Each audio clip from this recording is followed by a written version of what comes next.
What's going on, everybody? Welcome back to the J&A podcast. Today, there's a lot of stuff that we're going to be hitting on, some interesting stuff.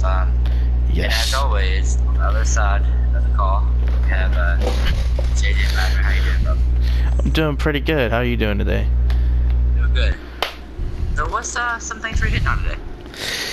Well, I do want to hit on our show real quick. So this is episode number 11 that I've posted on the channel. It is the mid-season mark in the NFL, and I do want to address the whole podcast thing. All I'm saying is, podcasts are meant to be long. That's the whole point.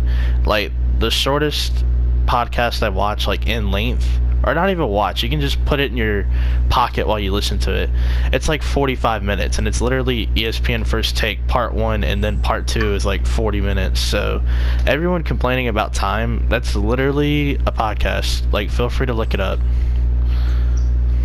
That's the whole point. I didn't even, who was complaining? Just various people online, people close to us. It's just really it's just one of those things. People always, oh, it's too long, it's unwatchable. It's like when you listen to music, you have that playlist in your car that no one else likes. Yeah, music. Yeah, they listen to music all day. Why don't you, put your phone in your pocket, sit back for about 60 minutes, and get entertained in sports. Maybe you'll learn something. Right. But hey, welcome to the J&A podcast. Today, going back to what we originally said, we're going to be talking about, of course, the trade deadline. It just passed as of, was it Tuesday, correct? Yeah, Tuesday. That's 4 o'clock. Yeah, so it passed it Tuesday at 4 o'clock New York, aka Eastern Time. And we also are going to be talking about our mid-season awards, of course, because this is the mid-season episode. We're going to be hitting on the positives and the negatives this year, and it should be very interesting. We'll see if some of our answers stay the same, or if we have a change of heart over time, which is very possible. So we had a grand total of 5 trades at the trade deadline. Didn't really pick up until the last hour, which I think we all kind of speculated. But the first trade that went down, it was Demaryius Thomas going to the Houston Texans in exchange for, I believe, a 4th-round pick and a 7th-round pick. So that's what Denver's going to receive as the 2 draft picks. I'm going to go ahead and say this. I hate to be negative Nancy here, but by far the most boring trade deadline day in my whole life. It's pretty boring. I hate to be that guy. It was pretty boring, but I'm glad we got some stuff to talk about anyway. And I will say this, I know I always bring up basketball somehow in these podcasts, but the NBA trade deadline is way more exciting. But that's not the point. Yeah, this was the first trade, though. Yeah, especially last year was pretty lit. I mean, the Cavs basically traded half their team. Which I'm surprised Oakland didn't try to do that this year. But it's okay, no shots at Oakland. So what happened in New York having everybody on the trade block? Rumor has it they just, I don't know. I guess they weren't getting the appropriate offers. I don't know. That's something I think we need to wait and hear what happens. But the first trade, like we mentioned, Demaryius Thomas going to the Houston Texans in exchange for a 4th-round pick and a 7th-round pick that Denver will be getting. But here's the caveat: Houston and Denver play each other this Sunday. So, Demaryius Thomas goes off or no? I'm just kidding. That's a question we'll decide later. But what do you think Demaryius Thomas is going to bring to this Texans team who has won 5 in a row?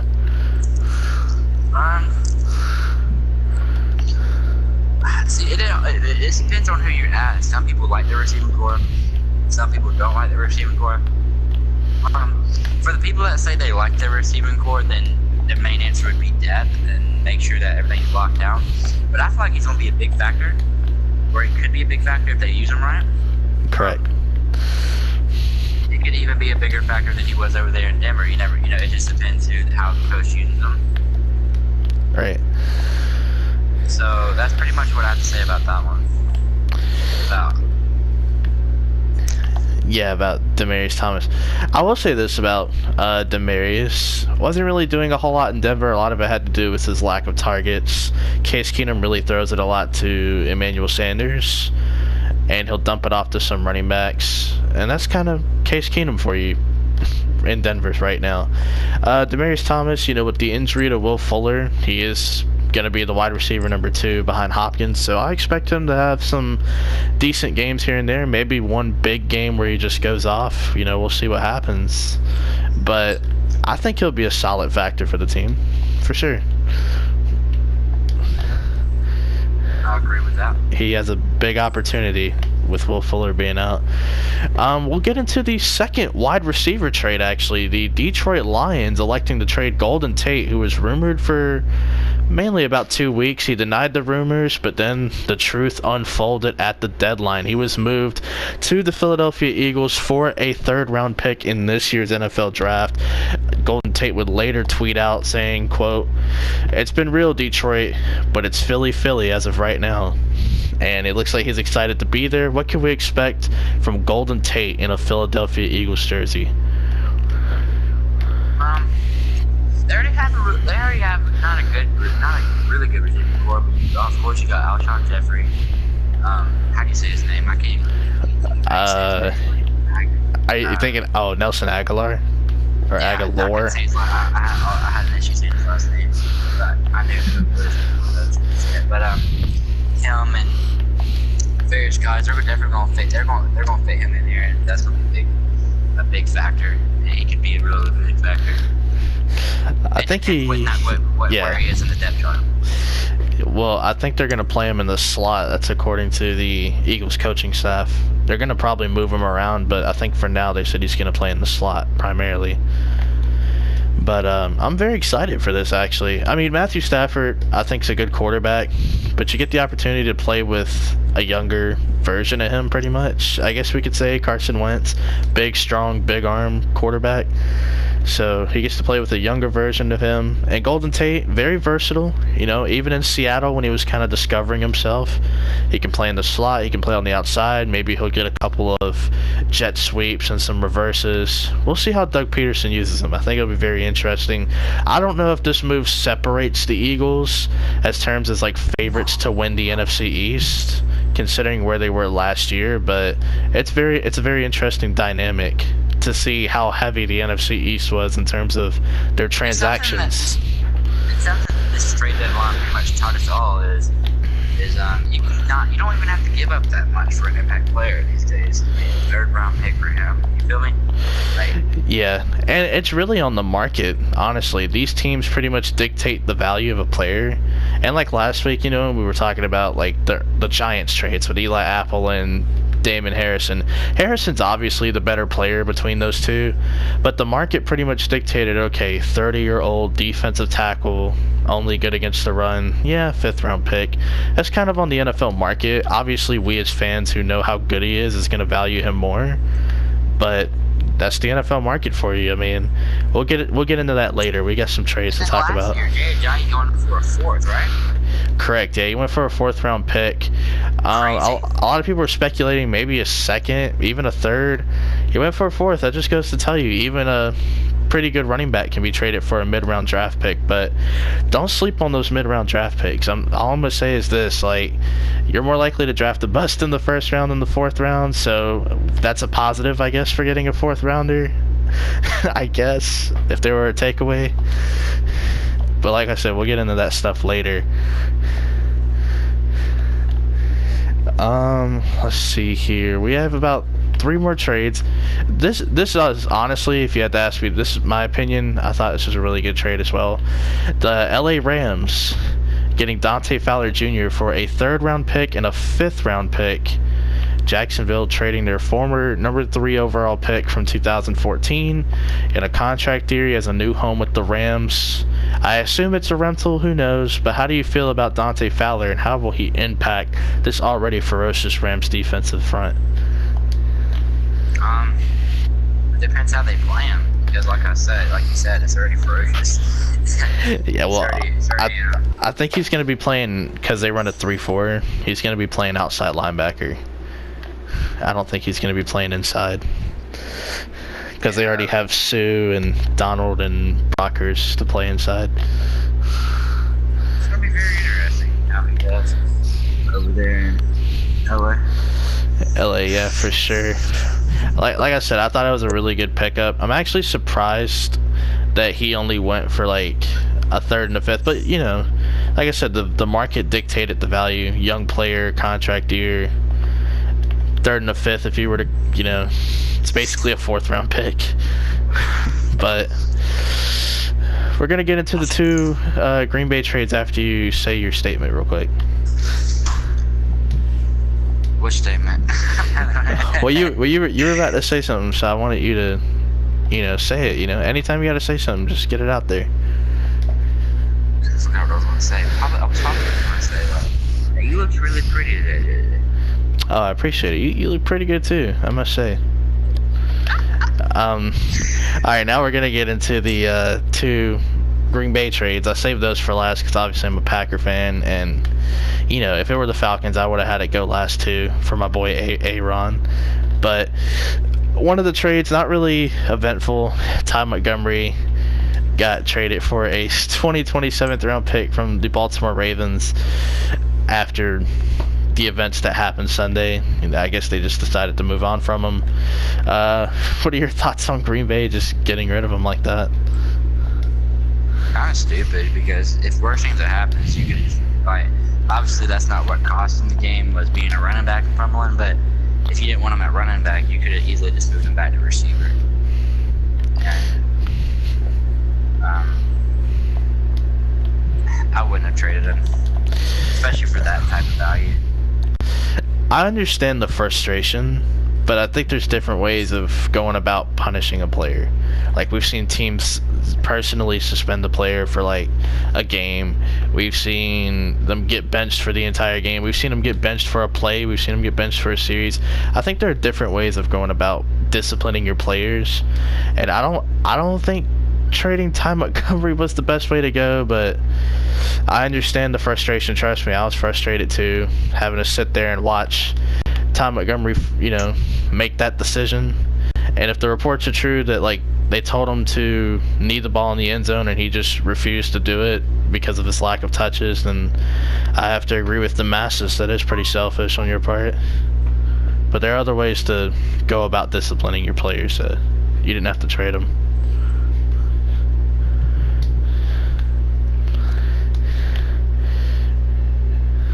Anything you want to add to that? Pretty much what you hit on. I wouldn't have disciplined him that way. I would have probably like gave him like a game suspension or something.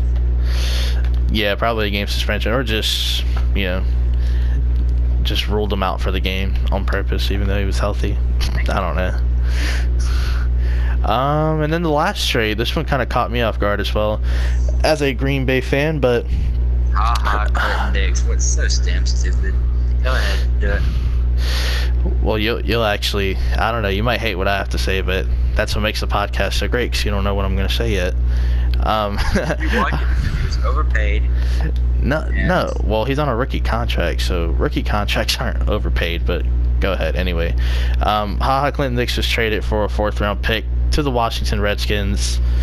Washington added a free safety to pair up with DJ Swearinger, and the Packers are actually going to put Tramon Williams at free safety for their game against the Patriots upcoming. So I guess killing two birds with one stone, if that's the saying. Anyway, I know you said it was stupid, so I'm going to let you elaborate on why you thought it was stupid. I just wouldn't trade him, because it's not like you had, in my eyes, like a decent backup behind that position. And your defense, I mean, sometimes they're good. They were good this weekend. I still think they're good. Yeah, they're good. So good defense, and then as soon as you get your defense up there, you want to hurt them. Not the best move. And why do you not think it's a good move? Why do you think it's a good move? I don't necessarily think it's a good move, but I'll basically just give you my thoughts. So, I remember when Earl Thomas was rumored to be traded for, like, it seemed like forever. Yeah. What was the asking price for Earl Thomas? I can't remember, to be honest with you. Alright, well, I'll fill in the blanks for you. A 2nd round pick. The best free safety in the game. the asking price for him was a second-round pick, and he didn't even get traded for that. So the fact that Clinton Dix, who, you know, if you ask me personally, where would you rank him? I'd rank him top 15 for free safeties. I think it's a fair ranking. He's a little inconsistent, but he is a playmaker. I'm not going to deny that either. 3 interceptions on the year. So with that being said, the best free safety in the game couldn't get traded for a second-round pick.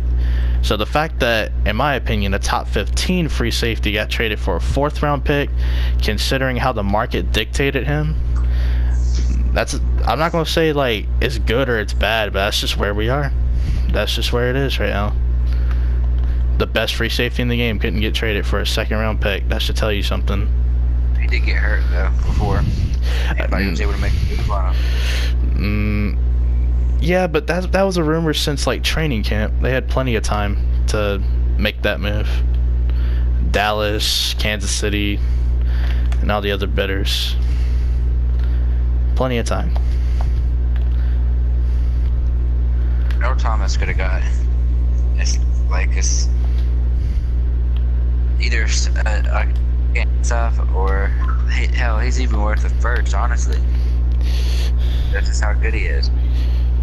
Yeah, that's how good we think he is, but the market dictated that he was only worth a second. So therefore, I mean, that just tells you everything you need to know. I'm recording. I guess it's who you ask. No, it's not even who you. I mean, it's just facts. Like, he was only. Earl Thomas went for a second-round pick, or didn't even get traded for that. But that was the value. So it's based on value. I would trade a first-round pick for Earl Thomas in a heartbeat, because he's an all-pro safety. He's the best in the game. But the market said second. That was the asking price, and he didn't even go for that. So that should tell you everything you need to know. Well, you gotta sit here and say, though, like, the different factors goes into why he didn't go for that. I mean, maybe they wanted to wait for the deadline to trade for him. We don't know that because he got hurt. You can't sit here and say anything about that doesn't do this or that doesn't do that, because we weren't able to make it to the deadline to see if he would have been traded for what he got traded for. We can make speculations. Okay, but why didn't he get moved before the deadline? If he wanted out of Seattle. But he had all that time to get out of there. All that time to be traded. The GM. He can sit here and say he wants to trade all he wants. It's who the GM is if he wants to get traded or not. Okay, but he didn't go for the asking price of a second-round pick. Because he got hurt. He got hurt after the price was already out there for him. So why didn't anyone bid on him? You know how many teams wait for trade deadlines to make trades? Apparently Dallas did it a week or two early, so I guess not a whole many teams. I'm just saying. I'm just saying as well, man. Why wasn't he traded earlier then? Oh my God. Listen, it's all about the GM, dude. You should know that. I know that. Trust me. But you're sitting here telling me he's worth the first. Okay, but the market said second. We may think he's worth the first, but that doesn't mean the NFL billionaires think he's worth the first. Well, we would like, the market did say second, but we would have not known what would have happened if they would have made a trade for him at the deadline or anywhere. Something could happen where they gave up more for something. You never know. Well, yeah, I mean, that's basically the Amari Cooper thing, because they asked for a first, teams were bidding for a second, and because teams were actively bidding, Dallas is like, okay, well, let's give up a first. So it could have been a situation like that, but the fact that his asking price was lower than expected, yeah, and that's my point. The fact that his bidding price was lower than expected, that doesn't surprise you, even if the GM did or didn't pull the trigger. That surprises you? That's the starting bid? A second-round pick for the best free safety in football. That doesn't concern you at all. And a player. And a good player. That was for Le'Veon. But they also wanted a player for Seattle, too. Okay, but realistically, okay? Realistically, what would you give up for Earl Thomas? If you were the GM, a first, would you give up a player? If I was able to give up a second and a player, but if I had to give up a first, no, I probably would not give up a player unless he was a backup, unless he was something that I could risk losing, but they needed. So let's say they asked for, I don't know, you could pick any team out there. Let's just say they asked for one of your best offensive linemen in a second. No. Would you do it? Okay, exactly. My point. That's why when teams were bidding, they're like, well, now, that's damn. also saying, would we do it? That doesn't, nigga, we don't know. Listen, bro. I mean, you gotta sit here and say, like, you gotta think about stuff. See, it doesn't matter. Like, we sit here and think, oh, I wouldn't make that trade. They don't. NFL GMs have proved us over and over again that they are willing to do some stupid stuff. I mean, you got to look at some of these trades that happen. Like, I'm gonna bring it back to the J.J. thing, a 4th round pick for J.J. And if we would have said that like a year ago before it happened, we would have said no. We would not give up J.J. for a 4th round pick. But boom, that doesn't mean that an NFL GM wouldn't give up J.J. for a 4th round pick, because he did. And that's my point. That goes back to the market dictating your value. That's my point. Alright, let's get to the next thing. Time restrictions. Nah, man, we're having a good discussion. It's okay. I mean, I don't care. It's a podcast. That's the point. Oh, God. So if you got something to say, you let it be heard. Your opinion matters just as much as mine. That's pretty much it. I done said how I felt. Well, I'm glad you feel that way. Either way, haha, Clinton Dix is in Washington. Green Bay's got a 4th round pick. There ain't nothing we can do about it.